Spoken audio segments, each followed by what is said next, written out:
Jango Fett was the deadly bounty hunter in the employ of the CIS before his death during the first battle of Geonosis. But what would have happened if Jango survived?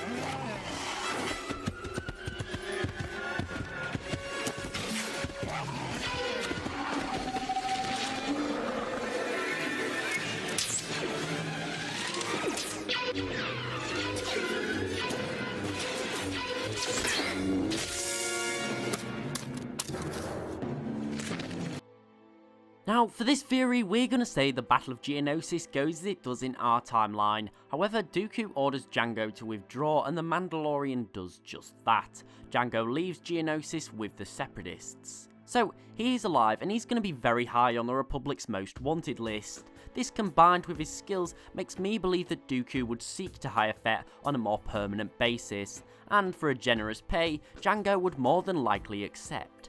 Jango would likely become a high-ranking Separatist lieutenant, having a similar role to Asajj Ventress, Dirge and even Grievous. He'd be able to assume authority over Separatist forces, given control of ships, droids and much more. As well as this, it would give Dooku a formidable warrior, particularly a trained killer, which is something that Dooku badly needed, taking on high-value targets such as Jedi and Senators. Now, this is something that the Separatists lacked, and why they often had to rely on bounty hunters to carry out these missions. Jango would also be the ultimate threat to the clones in my opinion. He oversaw their training, he knew how clones fought and how they acted. Not only this, but he could disguise himself as one of their own, making him a lethal infiltrator.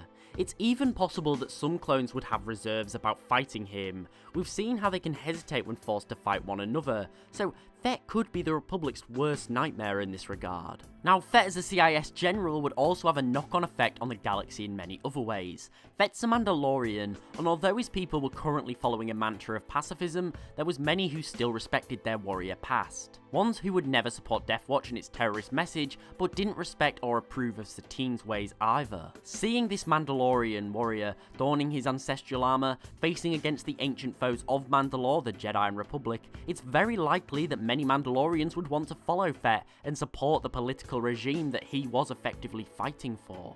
It's possible that on Mandalore they'd be outcry, they wouldn't want to remain neutral, they'd want to fight alongside Fett, embracing their old warrior culture.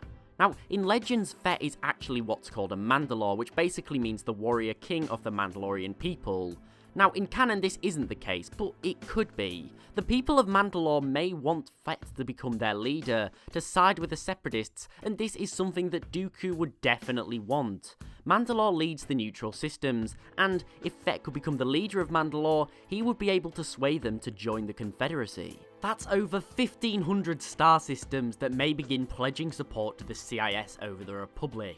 It would be ironic that Fett, a bounty hunter who was denounced by the Mandalorian government, could end up ruling it, but imagine a new army of Mandalorians all serving the Confederacy under Jango's instruction. Now, inevitably, Sidious would need to kill Fett to further his plan. He would know too much, and I highly doubt Sidious would feel comfortable having a hired gun knowing all of his plans. What would stop him from trying to extort Sidious and Dooku? After all, at his core, he's a bounty hunter. He values credits above all else. However, as long as Fett served the Confederacy, he would bring terror and carnage to the Republic and Jedi. But what do you think would happen if Fett survived, and how do you think it would change the war?